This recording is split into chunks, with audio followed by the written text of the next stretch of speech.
When it comes to having fun off-road, size definitely matters, and a big vehicle like this Bronco is not necessarily what you want. And to prove my point, today we're doing a video around something a little bit smaller.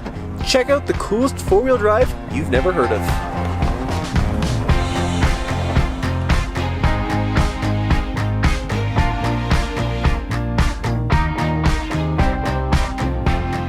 So the man, the myth, the legend, Larry, he's back on the channel, and he's back with one of the coolest four-wheel drives I've ever seen. What is this? This is a Pajero Mini. It's another Japanese K car, but this one's turbocharged, and it's 660cc, and it has 64 horsepower, and it seems to maintain most of the horsepower at altitude. It does pretty well at altitude, I think.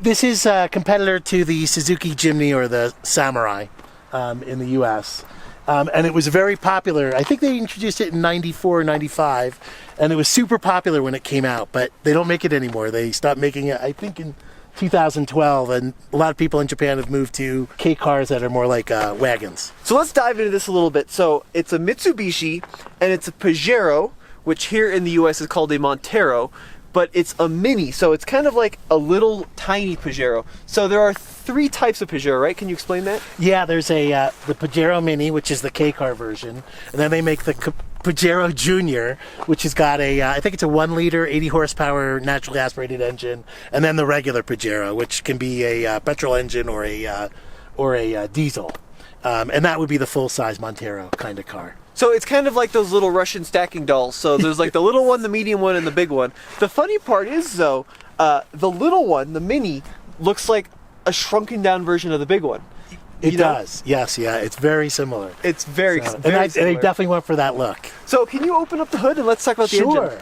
So Larry, can you remind us one more time what a K vehicle is, what that means? Sure. A K car is a class of car that's sold in Japan, and it's cars that have to be 660 cc's and a max of 64 horsepower, and they can only be a certain length, width, and height. And the reason why they do that is you get a tax advantage. So every month or every year you pay like $400, I think it is, but or every 2 years, and then with a regular car it might be, depending on the displacement, because that's how they tax it, it could be like up to $2,000. Wow. So it makes a big difference, and that's why K cars are so popular in Japan. So these are very small cars, and if you are a US viewer, you may have seen a K vehicle like on college campuses. Sometimes they're called Daihatsus or on farms, but in Japan they're not only little trucks and vans, they're off-roaders and sports cars and family movers and that kind of thing. Yeah, it's currently it's the most popular class of car. Okay. In Japan, because they're inexpensive and they're convenient, and the new ones are safe for highway driving. They're quite a bit faster. So you're limited to 660 cc's. So this is a very small engine, but it's 4 cylinders, right? And you mentioned it's forced inducted? It is. It's forced inducted. So if you look here, the snail thing is actually a turbo, and it's 5 valves per cylinder. Thanks for pointing that out, because I didn't know. And so it does really well. I mean, at altitude, we're not having any issues driving up the mountains. It does really well. So 660 cc's, about 64 horsepower, right? You said turbocharged, 4-cylinder, dual overhead cam, and is that an intercooler? That is, and it's got a functional hood scoop. I love that. So when you're driving this on the road, talk to me about what the top speed is. I would guess it's around 85 miles an hour. Miles an hour. So the tires, the stock tires are actually 15-inch, but these are way bigger. Even though they're 15-inch, they've got a lot more sidewall, a lot more sidewall, and so it happily cruises at 65, right around. This car at 5,000 RPM. Is very smooth. Because it's turbocharged, you want to keep it above like 38,000 RPM or 3,800 RPM. Okay. Because that's where the turbo kicks in. And is this a manual transmission or an automatic? This is a manual. That's actually kind of rare for these. Most of them were automatics. Interesting. So, and then it's got a transfer case. It's 4 high, 4 low. Gotcha. Now the thing that's kind of interesting about this is when you think of like a small car, you think of a city car or maybe like a little van.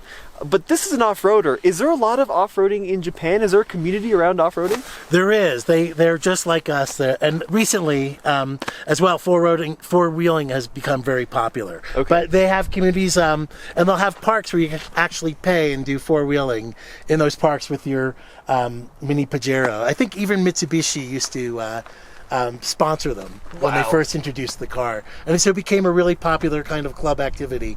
These days it's more like the U.S. where you go out with your friends and you go four-wheeling. So let's make our way around the side here. I think this is just the coolest little thing because not only does it have a push bar on the front, it's got off-road lights, it's got a skid plate in the front, and these are the coolest tires I have seen on any K vehicle. Did you buy it like this, Larry? It came like this. Okay.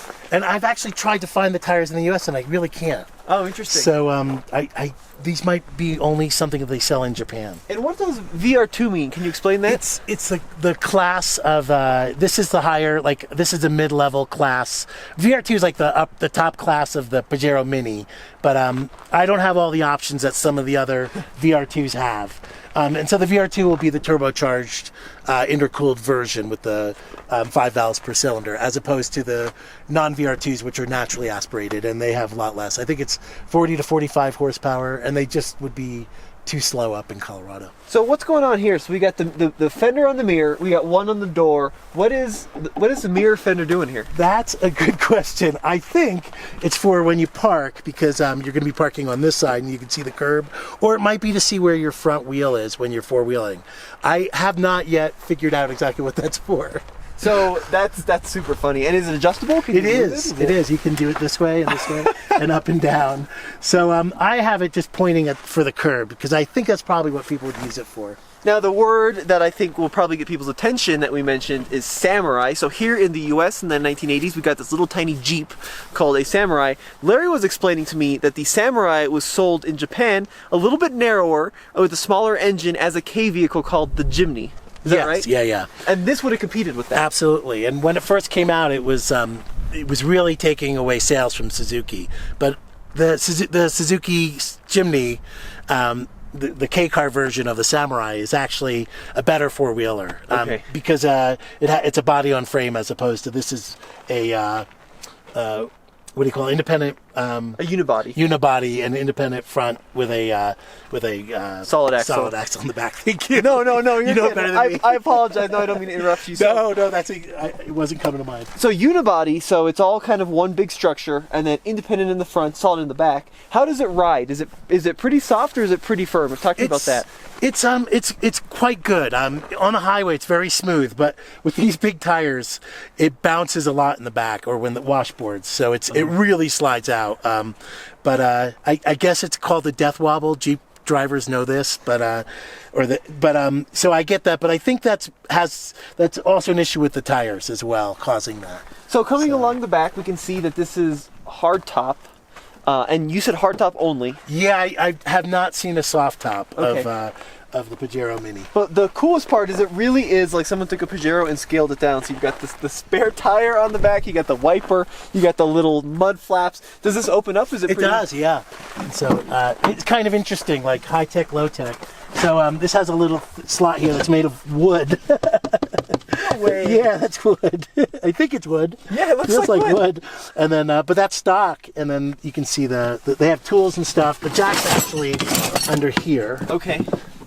So they have actually another place where you can keep the jack. Oh, wild. And then do the seats fold down? They do. And so that makes it much more practical to use. So you just pull these up, push it down. And then, and if you don't have a sandwich there, it'll go completely flat. Folds flat. That is so cool. So here in the States, right, like the Samurai was purchased as just kind of like a fun little toy, like an affordable Jeep. What do people use these for in Japan? Is that kind of the same thing, or are these family haulers, work trucks? What are they used for? This was, it's like the new Jimny now. It was super popular, so everybody was buying it. So they were kind of fashionable to drive around, and they were used as a family hauler or for four-wheeling.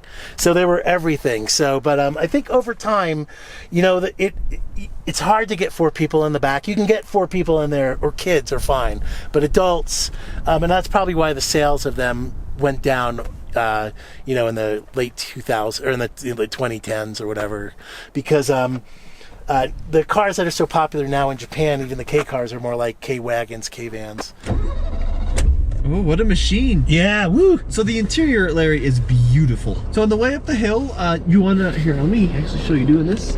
So we get the little POV here. So you've got, let's see. Oh, no, I'm going to put those up because of the wind. We can crack them. We got the little protectors. So we've got the manual transmission down here, and then a true low range. So do you want to put it in low range? Put it sure. in I'm low? actually in low high. This is 2, and you can move us on the fly up to, I think it's like 20 kilometers an hour or something, to 4 high, and then you push down and it's in 4 low. Oh, very cool. So I hope I'm in 4 low. Yeah, I should be. But cool. Well, we'll give it a whirl. So I know that you came out here already and yes, did your homework and pre-ran the trail a little bit. Well, we were so keen to test it, so we wanted to take a 4-wheel drive, and this is the only place I knew. No, so for this sure. is where we came. So if I think I'm in 4-wheel low. Let's see. Yeah, that feels pretty low. Yeah, that's pretty low. So this one went up no problem up to this is Truth. Yep, Truth. So let's hope it goes up. And then I didn't go. My friend did Dare. Okay. I was supposed to film it and did not hit the button on the camera correctly. Larry is doing great though. So this is a really steep hill, about 30 degrees. It's super rutted out nowadays. Yeah. And we're just crawling up it. Yeah, it goes up, and that was my friend. He wanted to do Dare because, oops, I just put it in second. But this is fine. Or slow down, one or the other. Dude, that was awesome. Yeah, it does no problem on that. It doesn't have locking diffs, but I haven't had issues yet because the tires are pretty crazy. good. You know what I think a lot of it too is, Larry, is the car is just so incredibly lightweight. Yeah. You know what I mean? And that is the enemy of so much, especially off-road too, when you're doing hill climbs and going over big bumps. Another ride, you're right, is very firm. Yeah. It's a pretty bouncy ride. It is a bouncy ride, and I think that's something to do. He might have put aftermarket springs in it. I don't know, but I've driven in one before, and it was much more mellow. Okay. And so I was a little surprised, and I thought it could have something to do with the tires as well. I just don't know. What I like about it though is it's a true low range. Yeah. And I was poking around underneath. It's got a big giant skid plate in the front. Looks like we have 1 or 2 in the back. And it's substantial skid plate. I thought it was plastic, but it's real. No, it's pretty good. It's pretty good. I'm very impressed with that. Man, this hill has gotten pretty gnarly. I know, it's so much worse than when I did it last year in the van. So I was like, my van could never do this. Look at us go though. We're just rocketing down this little hill. You can also, if you want to stick to the right a little bit, that might be just a little bit less tippy. Got it. No, I see this really big rut, so we'll test it. That is like my big concern with these little K vehicles. Yeah. Is they're very narrow. Yeah, but they, like the Samurai, they can, people do raise them. And but it's kind of known in the Japanese four-wheel drive community that the Suzuki Jimny is a better off-road vehicle. Okay, so for like the hardcore stuff.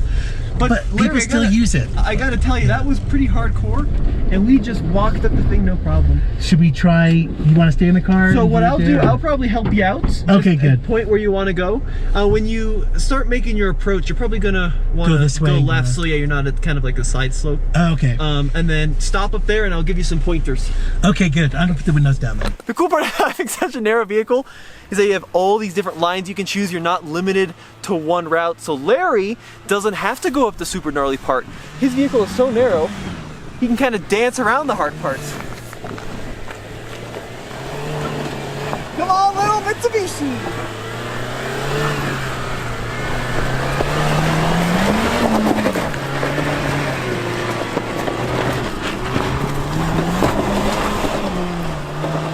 Yes! Did you see that?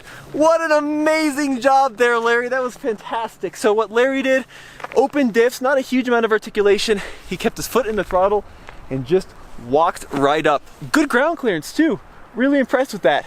And Larry, if you want, you can come down the left side. It can be kind of scary going down this side. We don't want to flip it over. It's a lot easier than I expected. Dude, you killed it. Larry, that was freaking awesome! I was surprised it was easier than expected. So this hill, especially in the last few weeks, has gotten super rutted out. Some of the holes are going on like a foot deep. Yeah. And you just kind of kept your foot in it. Yeah. Certainly, and you just like bounced your way up the hill. I did. So it was really easy. I mean, I didn't do anything. I just steered straight ahead and kept my foot on the gas. So it was quite easy. It did a lot better than expected. I was really surprised that the clearance was it was good enough to get through those ruts. You know what I'm surprised about is, I mean, it's kind of like a little side-by-side. In some ways, it's probably narrower than a side-by-side, which is insane. Yeah, that's what I was thinking. It's probably very similar to driving a side-by-side. Yeah, for sure. You know, feeling and size-wise, it's really fun to drive. So Larry, we were talking about this off camera. First things first is this thing is really roomy. like really roomy. I mean, I'm 6'1", and I always have to scoot the seat forward a little bit. It's that roomy. Yeah.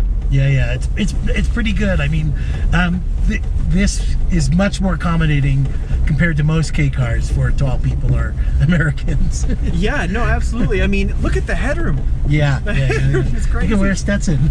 The other crazy thing too, and maybe you'll get a sense of this on the outside, is it's got a good amount of ground clearance. It does, and more than I realized after doing that. So way more. Yeah. I don't know how much we have. I would guess 8 inches maybe. Okay. Maybe.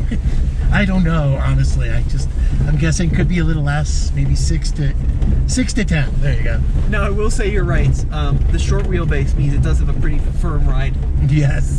But the steering is super light. Does this have power steering? It does. Okay. It does. Yeah, super light steering, and it just trucks along. I love how narrow it is. It is. So it's kind of cool. You can really pick a line. It's like, yeah, the whole trail just opens up to new possibilities. It does. I don't know if is that pointing down where you can the mirror I can in the see front? it. Yeah. So can you see that? So maybe you can use that for getting even closer to the edge. It's no, it's great. And the thing I love about these cars, right, which I think the Americans never really got in the 80s and the 90s, is that they just feel so well made. They do. And to be honest, Mitsubishi isn't considered the best maker of cars in Japan. Toyota and Honda and Subaru are considered better made cars. But they do make cars that you can't. Those makers don't have, like a car like this or the Pajero or something like that. So when you're driving this around here in Colorado, does anybody know what it is, or are people curious? Talk to me about what people say. A few people know, but a lot of people, it doesn't get nearly the attention as the K-Van did. Okay. And it gets more attention from guys and girls, which is the opposite of the K-Van, which is kind of interesting. But some people do know, and then some people are. It's really weird. I mean, people will drive up to you or run over to you and ask you what it is. You always have to, you always have to be prepared to explain what it is and how you got it and stuff like that. You don't want to be shy with one of these. Am I reading that right? There's an 8,000 RPM rev? Yes, I think it's 8,000 or 85. That's insane. So, that's crazy. This car, the supercharged van was happy. Like the top torque range was around 3 to 4.5. This one, the turbo kicks in at about 38. So it's much more of a revvy car. Right. So it really is happy if you're taking it up the mountain. When I was following you, I think I was keeping it around 40, 45 up to, I think sometimes I had it up to 7. Okay, gotcha. So I really revved it out in some places. So I think my initial impressions is this thing is way more roomy than either your Subaru van, or any other K vehicle I've personally been in. Yeah. The new van, they were moving towards that way anyway. So new K cars are way more roomy now than they used to be. I think you're right. I think the ride is pretty firm off-road. But I was astonished with the capability of the thing. It doesn't articulate very well. Like you said, it has open diffs, but it's so small and lightweight that you can kind of fake it till you make it. Yes, you know what I mean? You can pick a line that's not super ruddy. Exactly. But this thing is just awesome. I mean, I think you should start a community of these here in the States. I agree. When you take a four-wheel driving, you're pretty capable with this. Right. And, especially for the price. Now, I do agree that the back seat's probably pretty small. Yes. And it sounds like it still is not much of a highway cruiser.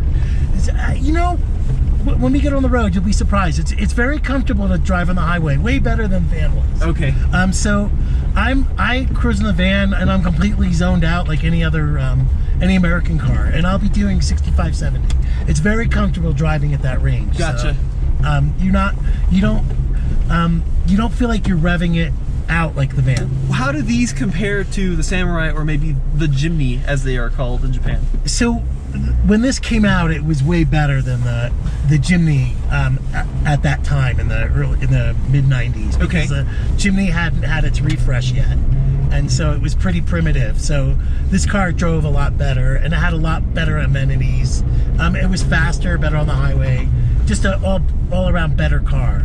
But they did, I can't remember when they did the update for it, which they kept forever. I think it was like 12 years or something. Wow. They updated the Jimny and it became a much more capable car, similar to this. So is that one of the reasons that these sold so well, you think, is they were a little bit more comfortable? Yes, yeah. And four-wheeling was becoming popular. The Pajero at that time was winning, I think, the Paris-Dakar. It was such a popular car at that time. And then they came out with this, and it just took off. It was so popular. Great. You mind if I give it a little throttle here? Yeah, Let's see do how it. the power Absolutely. is. You got to take it up. Go for it. Whoa!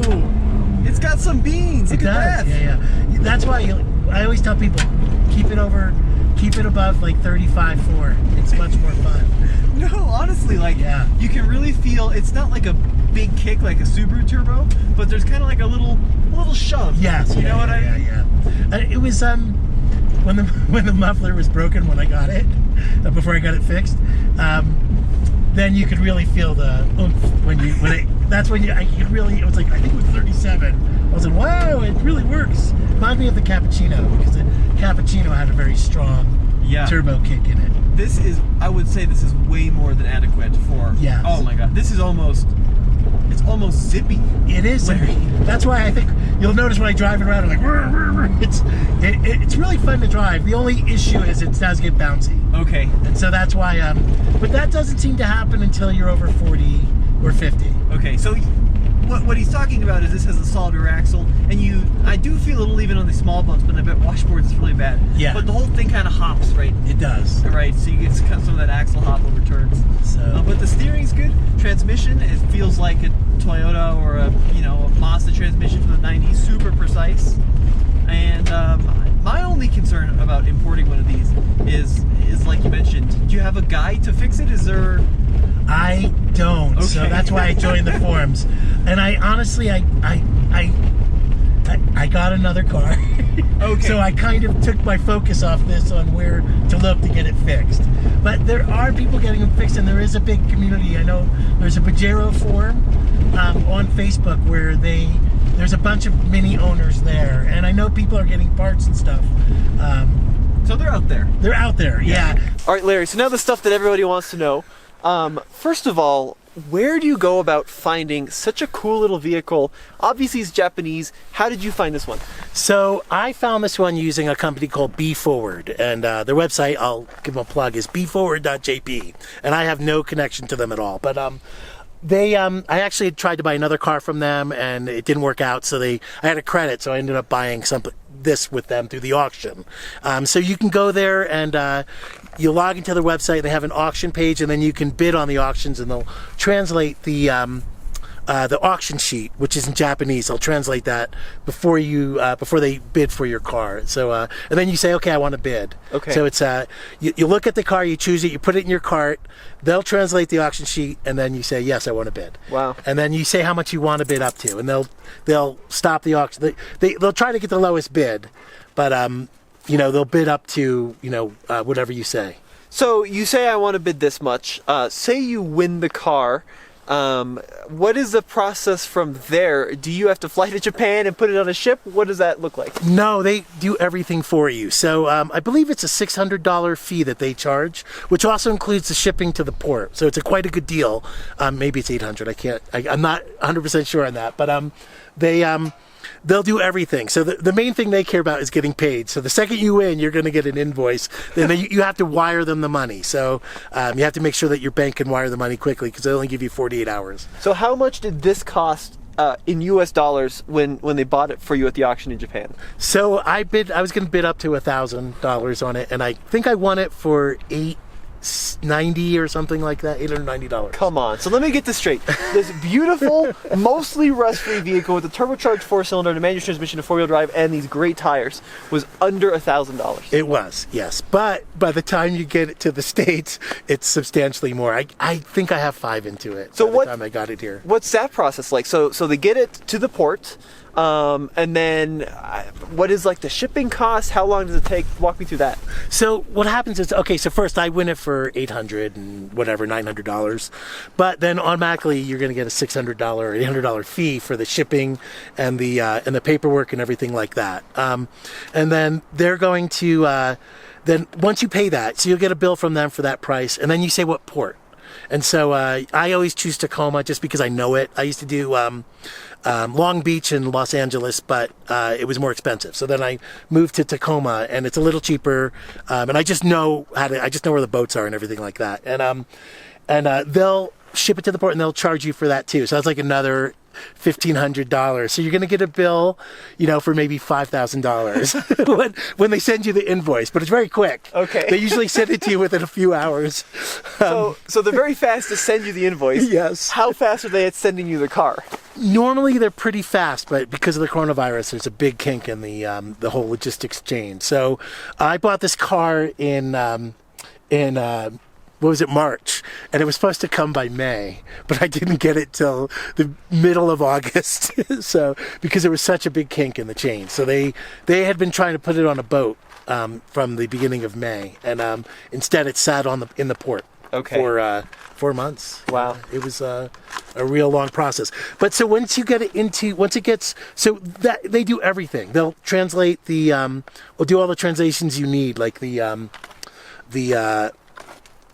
what's called the export certificate, which is the title. Right. So they'll translate that for you, and they'll send it to you right before the car arrives with the bill of lading, and I think that's it, the bill of lading and the original export certificate. And you'll get that maybe 5 days before the car actually arrives at port. Okay. So and then from there you can either do it yourself, which is a pain in the ass, to be honest, because customs really wants to make sure that you did everything correctly. I just hired a company.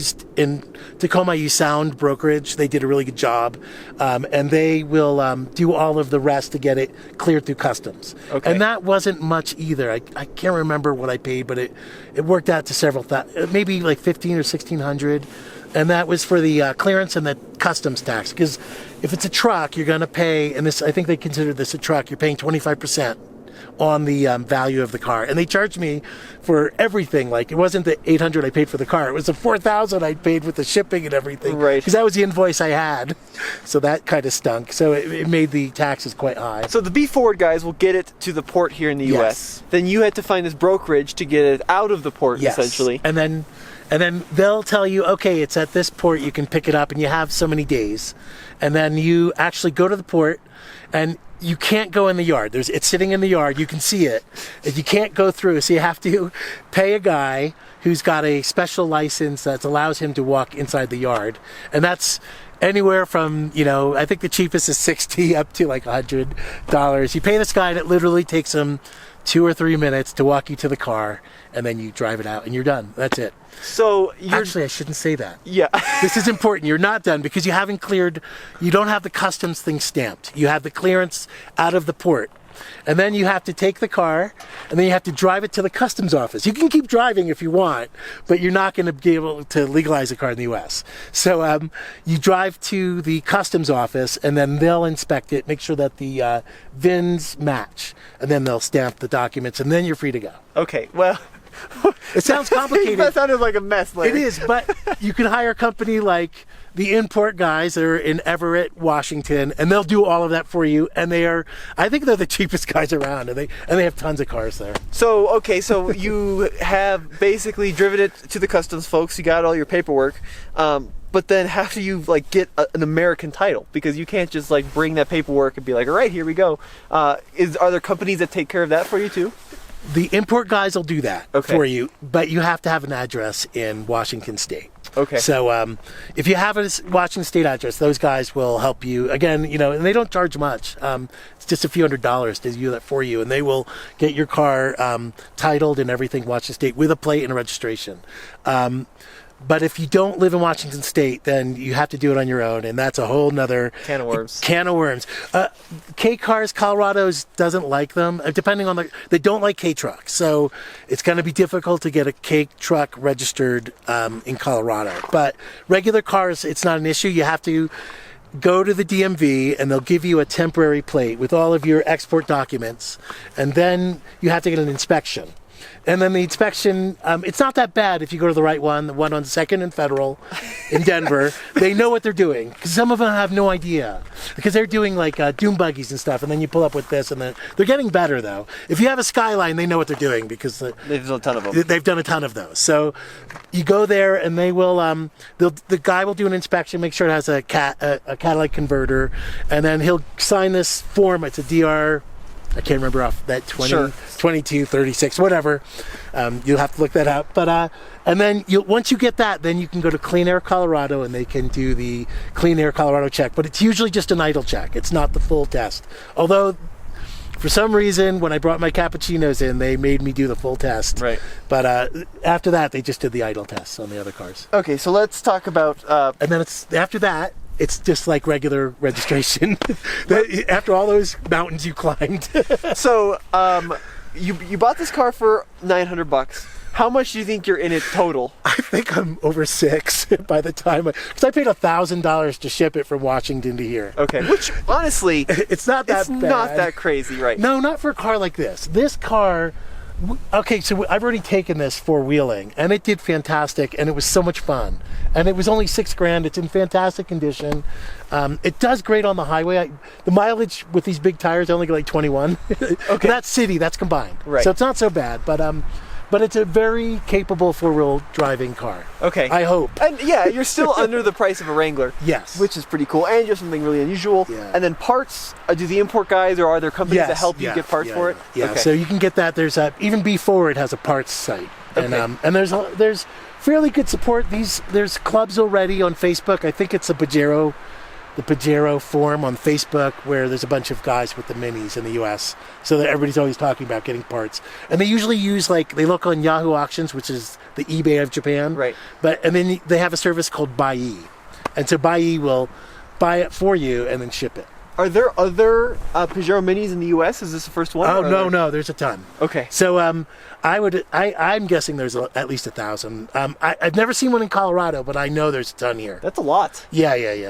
I don't know how many, but I know a lot have been brought in. Cool. So Well, Larry, this has been so much fun. thank you. Thank you for bringing it over. I would strongly recommend trying to figure out how to bring one over, because in the grand scheme of things, it's still affordable. It's still Japanese, so it's going to be very well made. And you're going to be the only person in your off-road trail club that has a Pajero Mini.